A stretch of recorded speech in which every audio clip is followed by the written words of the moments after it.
Le père Gachon, enfant du Livradois, était un intellectuel bien ancré dans son terroir. Le Livradois est un lieu de recrutement privilégié pour le clergé du diocèse de Clermont. Et Gachon, de surcroît, a déjà des ecclésiastiques dans sa famille. Le père devient missionnaire diocésain, prêchant des missions qui sont destinées à catéchiser, vivifier le peuple chrétien du moment. Prêtre missionnaire, c'est aller de village en village et de rejoindre ces gens qu'il connaît parfaitement, rester absolument près d'eux parce qu'il veut, étant un homme de la nature mais prêtre, les ramener, comme dit Pourra, sous le rayon. Il était trilingue.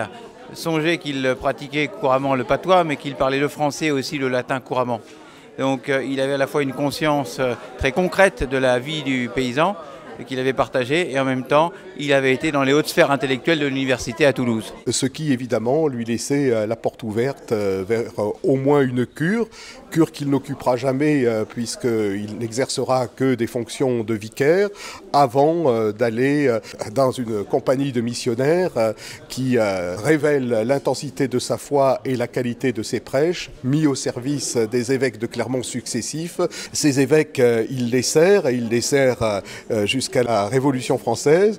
Une Révolution française qui divise le clergé auvergnat comme le clergé français dans son ensemble. À partir de là, le père s'enfonce dans une relative clandestinité. Il a refusé le serment constitutionnel exigé par l'Église issue de la Révolution. Gachon sort de la clandestinité en 1795, prêche dans les environs d'Oliergues. Jusqu'à ce que, sans doute aussi pour des raisons de santé, en 1806, il aille s'installer à l'hôpital d'Ambert, pauvre au milieu des pauvres, continuant à y exercer son ministère, et c'est là qu'il meurt, le 28 novembre 1815, et dès sa mort, tous les témoignages disent c'était un saint.